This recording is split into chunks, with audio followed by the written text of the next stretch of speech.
السلام علیکم ورحمۃ اللہ وبرکاتہ۔ الحمدللہ، کل سے درس حدیث کا ایک سلسلہ شروع ہو چکا ہے۔ آج اس کا دوسرا دن ہے۔ سلسلہ درس حدیث نمبر 2 حضرت ابو ثعلبہ الخشنی رضی اللہ تعالی عنہ سے مروی ہے۔ نبی کریم صلی اللہ علیہ وسلم نے ارشاد فرمایا: ان احبکم الی واقربکم منی یوم القیامہ احاسنکم اخلاقا، کہ میرے ہاں سب سے زیادہ محبوب اور پسندیدہ آدمی اور قیامت کے دن سب سے زیادہ میرے نزدیک وہ آدمی ہوگا جس کے اخلاق بلند ہوں، اخلاق حسین ہوں، خوبصورت ہوں۔ ایسا آدمی مجھے محبوب بھی بہت زیادہ ہے اور تمام لوگوں میں سب سے زیادہ پسند ہے، اور قیامت کے دن جس کے اخلاق جتنے بلند ہوں گے وہ اتنا ہی میرے نزدیک ہوگا۔ اور ساتھ ہی دوسری بات آپ نے ارشاد فرمائی: وَإِنَّ أَبْغَضَكُمْ إِلَيَّ وَأَبْعَدَكُمْ مِنِّي مَسَاوِيكُمْ أَخْلَاقًا، کہ میری نظر میں سب سے زیادہ قابل نفرت وہ آدمی ہے، اور قیامت کے دن سب سے زیادہ مجھ سے دور وہ آدمی ہوگا جس کے اخلاق برے ہوں۔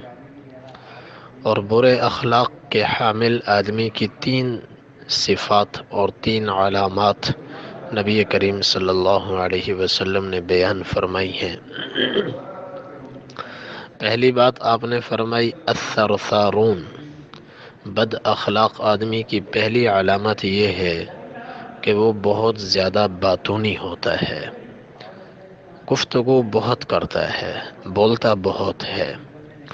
اور دوسری علامت آپ نے فرمائی المتشدقون، طنزیہ گفتگو کرنے والا، بے احتیاط گفتگو کرنے والا، جس کی گفتگو میں طنز بھی ہو اور کسی قسم کی کوئی احتیاط نہ ہو، جو زبان پر آئے بغیر سوچے بولتا چلا جائے۔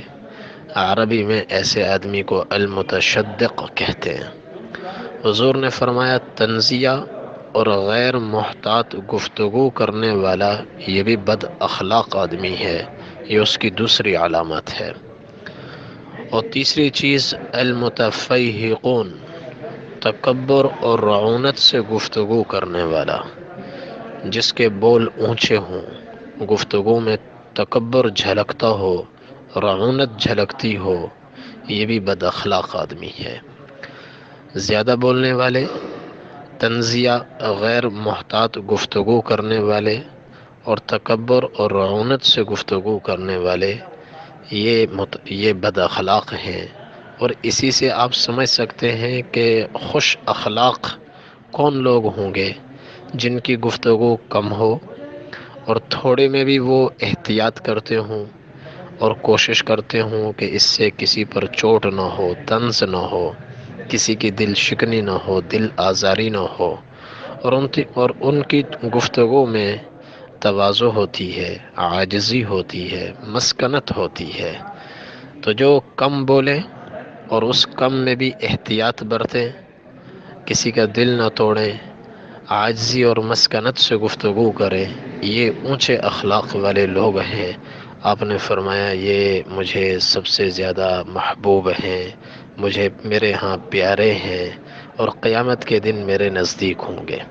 تو ان اخلاق کو، اونچے اخلاق کی علامات کو ہم اپنے اندر زندہ کریں اور بد اخلاقی کی علامات کو اپنے اندر سے نکالیں۔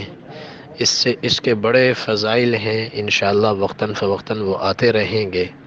سب سے بڑا فائدہ اس حدیث میں بیان کیا گیا کہ اللہ تعالیٰ حضور پاک صلی اللہ علیہ وسلم کا قرب خاص عطا فرمائیں گے۔ اللہ تعالیٰ توفیق عمل نصیب فرمائیں۔